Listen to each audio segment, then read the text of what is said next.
Hi, everyone. We're bringing to you the Biodiversity podcast, and we have two incredible guests with us. One is Julia Baker, which is the Technical Director of Nature Services at Mott MacDonald, and Kate Jennings, which is the Chief Executive of the Association for Consultancy and Engineering and the Environmental Industries Commission. So this is a joint podcast from the ACE Emerging Professionals and the Environmental Industry Commissions. To kick out the podcast, we were going to talk about a seminar who was organised by the Environmental Industry Commissions called One Crisis at One Solution Approach. And the first question for Kate, why is the seminar important? Hi. It was incredibly important for me for a number of reasons. And I think first it's about doing the right thing, isn't it? It feels like nature and biodiversity as a topic is just fundamental to everything we're doing as a sector. I think, it was clear when I joined ACE and EIC that all the members were talking about it, and that all our stakeholders are talking about it, and the need to bring climate ambitions and nature ambitions together. So that we make the right decisions. For me, it was also really important to be able to bring some of our groups together. We have great chairs and great groups in EIC and nature. Julia is the chair of our nature group. And they were saying to me, we don't talk to each other enough. We're a bit siloed. And so that's why we had this event, to just bring everyone together, to make sure we were thinking in terms of one crisis, one solution approaches. No, I think it was, for me, so refreshing, and honestly, thank you, Kate, for the way that you really led that, because I have never seen before this rise of the discussion on nature. And the pace of change has been extraordinary. But my colleague put it really well, actually. She goes, nature cannot be another silo. And we know from the scientific literature, climate, nature, society is one crisis. And yet in industry, climate's over here, we've got nature over here, society and communities over there. And you have to get the individual building blocks right. But it has to all come together. And I always think about, what is the risk of not doing that? So the risk of not doing that is there can be some fantastic measures that reduce our carbon emissions, but they damage nature. So we have to really understand what those trade-offs are. We can do something like biodiversity net gain. We'll have habitats on the site beforehand, avoid and reduce habitat clearance, but there'll be some habitat clearance, and then we'll be creating those habitats afterwards. And within the 30 years, we might see a biodiversity net gain.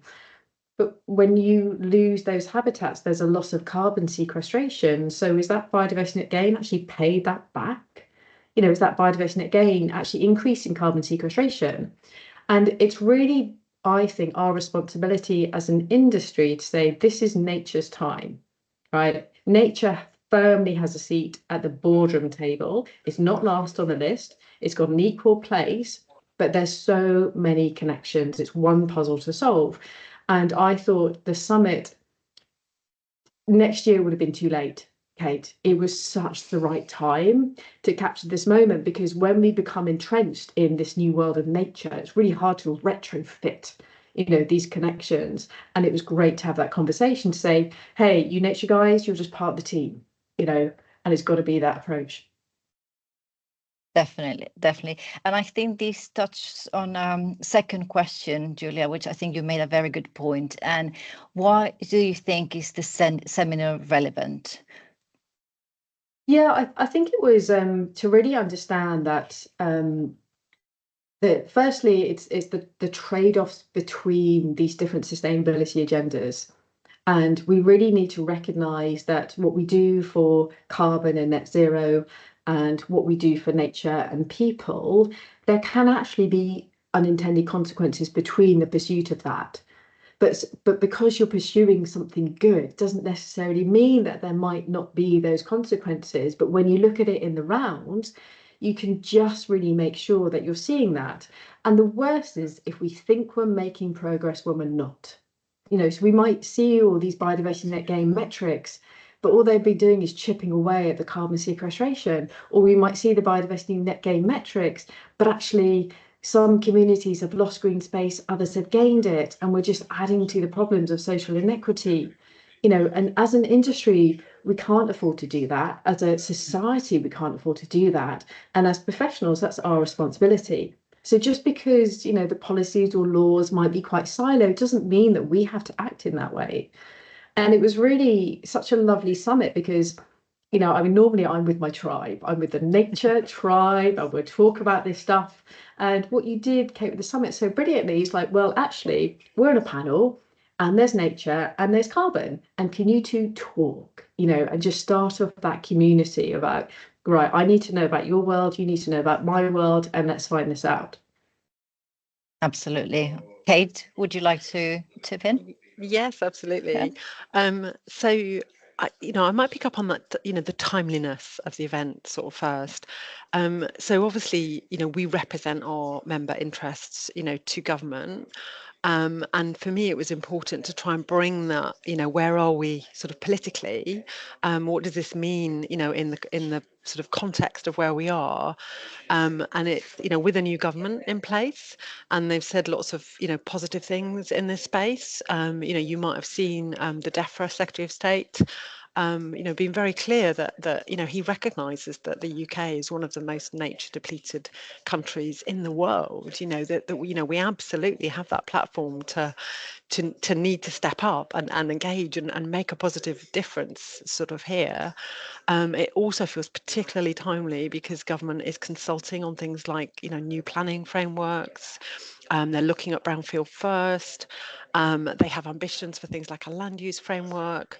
And, obviously with new ministers, new government, we're encouraging them to get out of their silos, so for DEFRA to talk to the Department for Energy Security and Net Zero, and for the two of them to talk to the Department for Housing and Local Government, because I thought there was a great quote the other day from Tony Juniper, who's from Natural England, and he talked about house building as a huge opportunity for butterflies, and I think that's great. That's great. We have stakeholders talking about this and engaging with this, and we want to be part of that conversation because, as the chief executive of ACE and EIC, I feel incredibly privileged.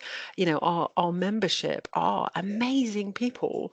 They work, companies like Julia, sort of Mott, work on global projects.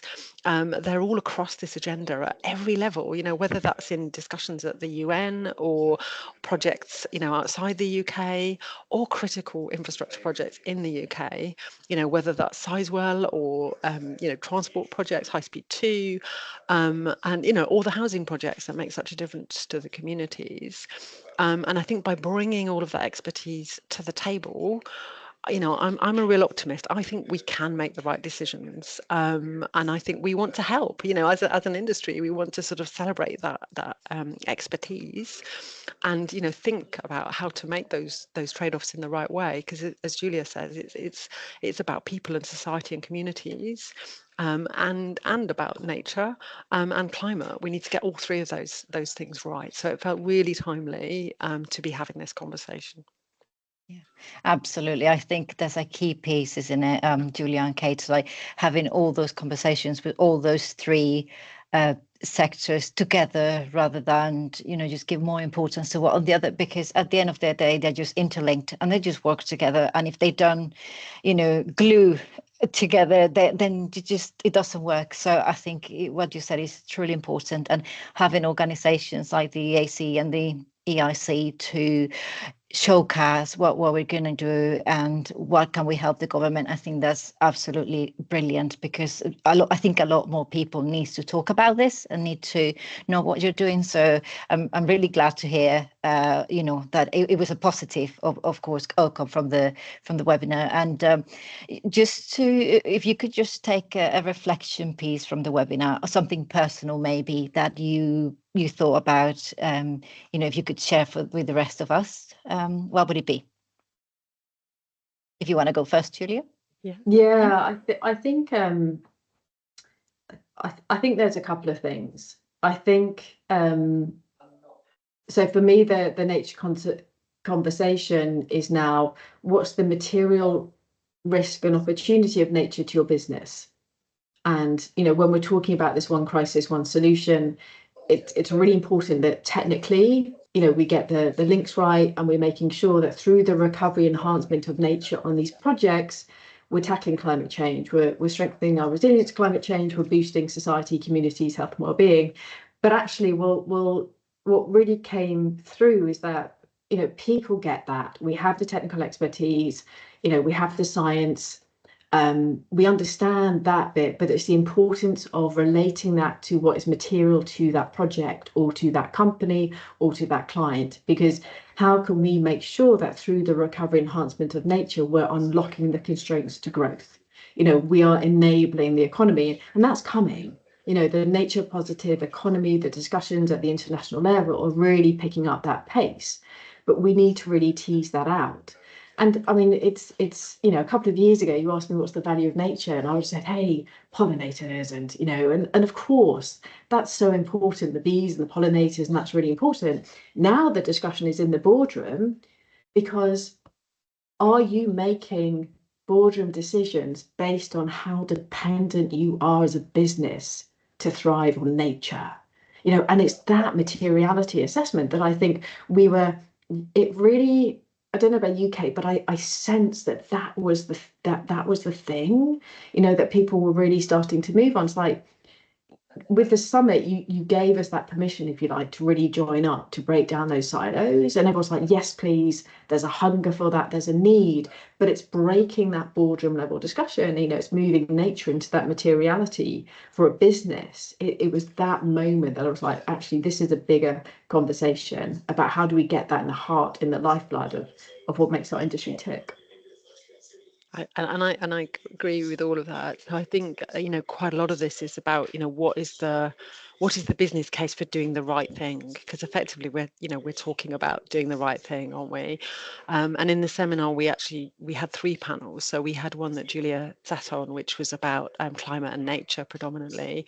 We had a discussion about the circular economy, and I think quite often when people talk about the circular economy, they think about the consumer. They think about what are we doing to recycle things personally as an individual or a business, but clearly construction and infrastructure, we make a lot of waste, and I think and then finally we had a panel which was about places and homes, and I think in all 3 of those areas there are like critical points. I agree completely with Julia that we need to think, what's the business case for doing the right thing, and as sort of procurement specialists, as companies that are always involved in building, whether it's houses or hospitals or schools or infrastructure projects, we always want that whole life value outcome. We want to do the right thing for the people and the environment and the economy.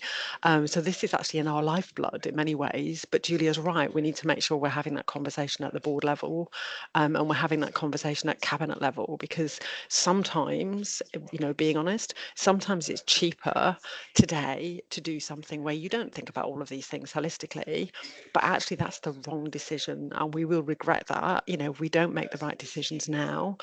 And also, quite often, it can be more cost effective, so nature-based solutions to some of the challenges that we have around, flooding, for example. I hear people now in our seminar and elsewhere talking about that a lot, that actually that it isn't always about trade-offs. Sometimes it's about a win-win solution. And, one of my big takeaways actually was when we talk about the circular economy, actually the circular economy is the industrial strategy. When you step back far enough and you look at the big picture, you start to sort of go, well, yeah, what are we doing with the steel furnaces to bring in the modern technologies of tomorrow? What are we doing about oil rigs, and how do they fit in the life cycle of a wind farm, for example? And in there were great conversations in the margins of the event where people were saying, and yeah, we are doing this already. We are recycling the critical minerals from wind farms. So I think the fact that people left the room with great ideas, making connections that maybe they hadn't made before, and with that real sort of can-do attitude. This is tough, and we need to be honest, but we're doing it, and we can do more, and we need to continue this sort of honest conversation and honest engagement. So that was my big takeaway. And also just to build on that, the thing about, the circular economy, we absolutely need it to get to nature positive. So there's all these building blocks. And that's why I think nature positive is such a, I'm biased, but it's such a lovely umbrella, because like that kind of automatically draws everything together. We won't get to nature positive if we've still got problems with waste. So that circular economy discussion is like, no, that's the path actually that we need, to really move to that nature positive economy. But also, I mean, just one reflection point as well, there was such a great vibe in the room, and it reminded me of the early days of Biodiversity Net Gain, when we only had community, and community is so important in these discussions. And it really brought together that lovely sense of, people working on this, on the climate agenda, or on the nature agenda, but really coming together in that community, because I think that's when you build that momentum, and just what you said, that power of that discussion. And sometimes I feel we just don't talk about that sense of community enough, and the way that we can really build and add to that in a place where people feel really safe to share what they're working on, to feel really safe about the unknowns and that we don't have the answers, and to build that kind of constructive space. It does. It does sound like a great seminar, to be honest. I'm now a bit jealous I wasn't there, that I missed quite a lot. But it sounds like it was a key seminar. I think it was very important for all you talked about. It seems like a lot of things were progressed, and people actually know a little bit or a lot more about how biodiversity is important, not only at home but also in projects. It's very easy. We start at home, as you mentioned before, with recycling and stuff. But how will we step it up? How does this community step it up and do for a greater action than what we do at home? Just replicate it much bigger in projects and in industry. So it does seem like a very good reflection piece. Thank you both for that. And Kate, I think this one is for you. In terms of the seminar, I understand that you wrote a piece that is going to be shared about the insights. That will be an action that is going to be taken afterwards. Is there any other things that you feel that it could be also, as in promoting the seminar or anything like that, anything to look out for that you can tell our listeners too? Absolutely, Irene. Thank you.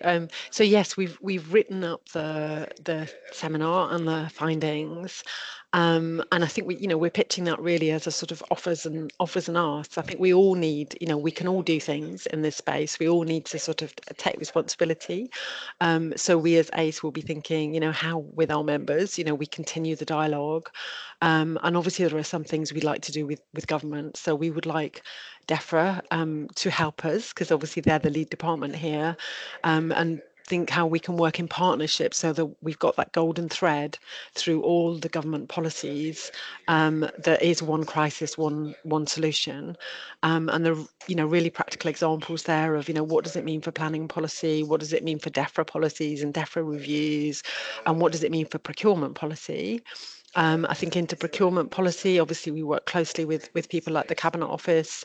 They'll be rolling out the new Procurement Act. We need to be working with government to help them understand what it means to be, to procure for whole life value, to procure for innovation as well, because this is a big opportunity, I think, for the UK to innovate and show leadership. So we will be following that through in procurement.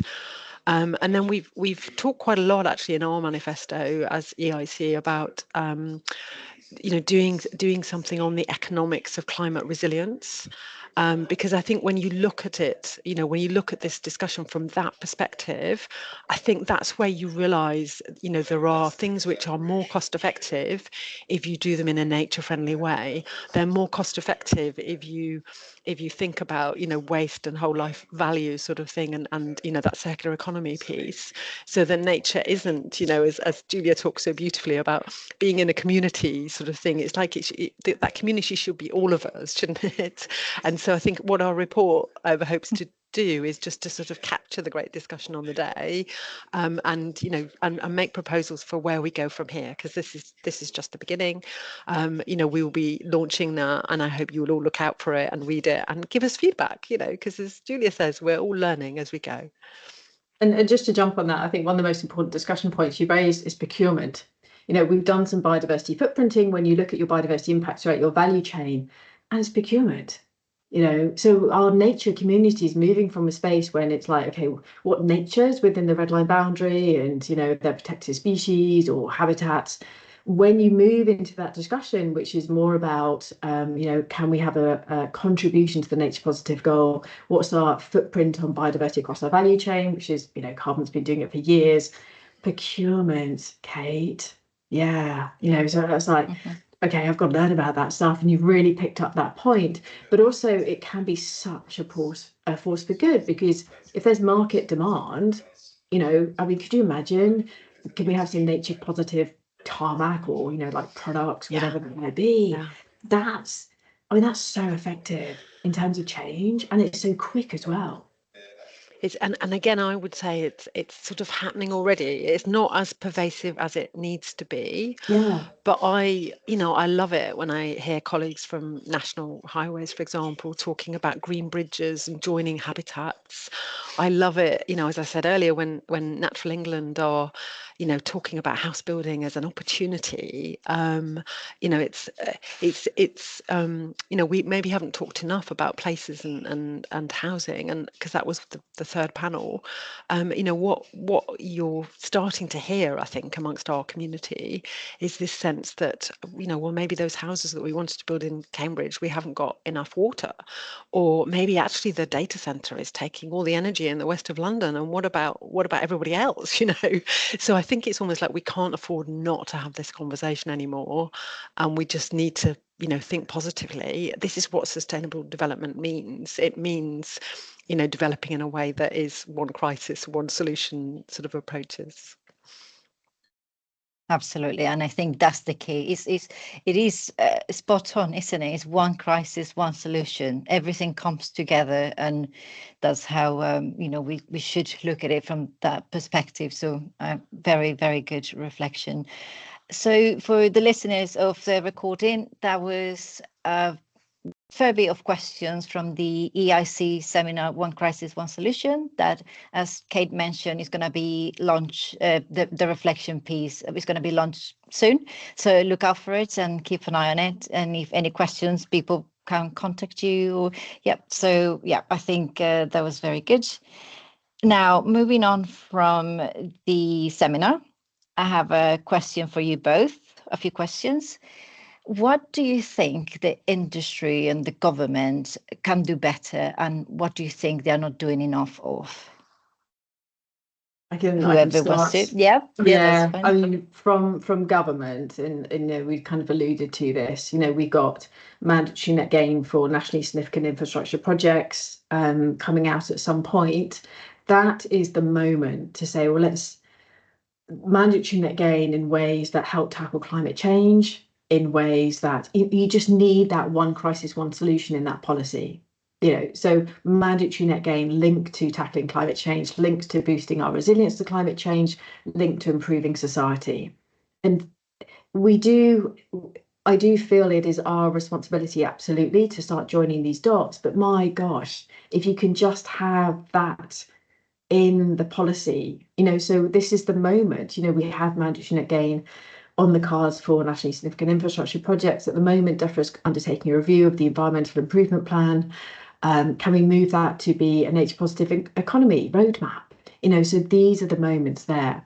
Within our level and our business, it's absolutely our responsibility to say, okay, I'm working on nature positive or biodiversity net gain. Carbon team, can I speak to you and find out your world? I do work on large infrastructure projects, so there's a certain amount of resources that I'm incredibly lucky to have. But it's our responsibility to start joining the dots on those projects, but to translate why we're doing that in the terms of this is materially important for that project.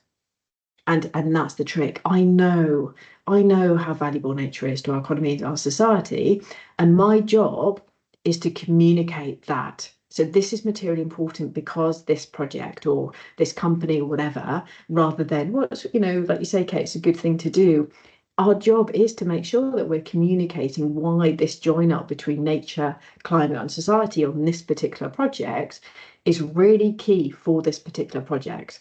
because it does come down to budgets, and we do have to make sure that we are demonstrating, the return on investment in a really positive light, because there is absolutely, if you invest in the recovery of nature, it will have those knock-on benefits, but we have to make sure we're communicating that. No, absolutely. And I again, you asked about government and sort of so I would say, with the Labour government has spoken very passionately about being a mission-based government, and this has to be one of the big missions, doesn't it? Making sure that we are making decisions which reflect the needs of climate, environment, and people. And I think we're all here to sort of help and support, but making sure that when they're making those big decisions about the planning policies or the environmental policies, and also the budgetary decisions on things like infrastructure projects and where they're spending the money, because that makes a difference. This has to be built into the business case for everything we do. And you do see it happening across the piece. I mean, if you look at things like the housing policy, I know that the government want livable homes. We hear them talking about maybe more funding for social housing. We need to be the people who help them make sure that new social housing is the right housing for nature and climate, and things like air quality, that they're very livable homes, that they're good for the people too, because when you get this right, it's like a value circle. It's good for everybody. So I think you will see us keep talking about this. It feels like there's a real opportunity here. And just jump to that. I mean, social housing is the one place where we really need nature-rich houses. Like, we really need that kind of nature-rich access to green space, particularly in those areas as well. I mean, you can get the lovely garden villages, but actually that's the place to really build it in. Absolutely, completely agree. And my last question for you both, or if you want to jump in, Kate, as well, is what words of encouragement would you give to the younger generations that perhaps are thinking that everything looks a bit gloom and don't know where to go or how to start in case they want to join a nature and biodiversity career? How would you advise them to pursue the career? Yeah, it's such an important question, because on one sense, we have the most amazing ecologists in our company, and they're starting their career with biodiversity net gain and nature positive around the corner. And that's incredible. I mean, when I started, my job, nature services, didn't exist. So they have this incredible place to start, but we are living in a very real time of when the climate and nature crisis is, it's absolutely being felt in that way. So I would say, firstly, be curious, right? Be curious about climate, be curious about social, and if you can, read, watch webinars, if you have access to other colleagues in those spaces, and find out about those worlds, because then you'll be able to design nature, you'll be able to do the bits in ways that you can start making those connections. The other thing that I would say is, when our system is siloed, and what we're saying to people is, you've got to jump over that, you've got to make the connections. So you got to find a way to do that, and you won't always get a yes. There will be no's along the way. You're trying a certain project, they'll be like, not on our radar, or we don't have budget for that. Learn from the no's. So never stop, always keep going, always keep pushing, always keep going for change. No's are going to be part of the deal, but learn that the reason why you get a no, learn that and make it better the next time. Completely agree. And I think that for what you mentioned, Julia, is not necessarily, you don't have to be a nature diversity expert or nature-based solutions. You can just implement this at your job level, the work you do. So you don't have to be an ecologist. If you want to make a difference, you can still do. You don't have to be an ecologist. You don't have to be a biodiversity expert. You can do it, but in your own job. So that should be something that we could, from all the notes you might receive. Point. Right? Yeah. And actually, and Kate, you mentioned it, like team nature is expanding. Like who's not in team nature? Now I've got procurement, I've got programmers, I've got, the economists and all those kind of things. And you're absolutely right, because there is a growing, a really exciting growing training base, for the ecologists in our industry. SIEM do a lot of training there, but for everyone else to ask about nature. So if you're in your carbon team, are we having an impact on nature? Can we just check that? Social team, what's the interaction with nature? So you're absolutely right. So from your point, Julia, as long as you have curiosity and interest and a drive, you can do wonders with, in terms of nature and biodiversity. So, it's very important to people not feel let down sometimes when those things happen, that you hear no's, but, there's always a way. So it's about finding the way, isn't it? Yeah, I mean, I could fill Wembley Stadium up with the amount of no's that we had back in the day, the biodiversity again. But it's so important, because when you get a yes, you just jump into doing that. But when you get a no, you get that moment and say, why did I get that no? Right? What was the reason why? Right, let's use it to do better, And then you get a couple of yeses, and then you'll get another no. So it's that, if you do get that, okay, why was that, and how can we do better again? Definitely. Well, thank you very much, both. Is there anything, Kate, you would like to do as a closure for the podcast? Anything you would like to say? Yeah, I mean, I will touch briefly on that skills piece, and then some final sort of reflections. So I love that, Julia's suggestion of like just be curious and never give up, because I think that's such good advice, for any young people out there thinking. And if you want to be an ecologist, absolutely be an ecologist, but whatever background or whatever degree, wherever your starting point is, I do think our world, the world of infrastructure and building, is such an incredible place to work. And we don't celebrate that enough. So when I look around and I talk to my members, I see ecologists like Julia, we've got archaeologists, we've got planners and procurement specialists and engineers, of course.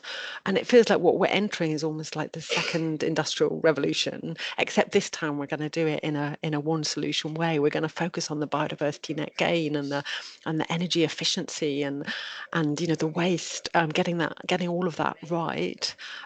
So yes, sometimes you can feel a bit gloomy. You can feel like, gosh, there's so much to do.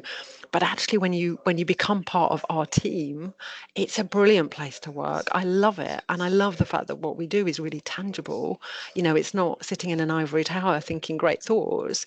It's actually, you can look around you and go, there's a project that I was part of. For my team, we had an away day in the summer. And we actually went down to one of the Mott projects, actually. It was a Mott project. And it was on the beach in Brighton. And it was fantastic. It was absolutely fantastic. It was biodiversity net gain in action. I recommend that you go down there and have a look on the beachfront, because they've relocated some of the sand dunes. They're really nurturing some of the plants, and it's biodiversity net gain in action. And that's what's great about what we do. It's not all being on a podcast or something. It's real stuff that makes a difference to people and the planet. What could be better than that? Absolutely. So my final reflections, I would just say it was a great seminar, and it's just a start. So Yes. Look out. We will be continuing this engagement, and it's been great today working with you, Irene, and our emerging professionals, because I think there's lots for us to do, isn't there, to support this agenda. Yeah, definitely, I agree. Thank you very much, both Julia and Kate, for joining us, and hope to keep making these podcasts more regularly so we can talk more about nature and biodiversity and give them, what they deserve, give them the publicity they deserve, because, as you said, it's one crisis, one solution approach. So we all need to be on it. Thank you so much. Thank you very much. Thank you.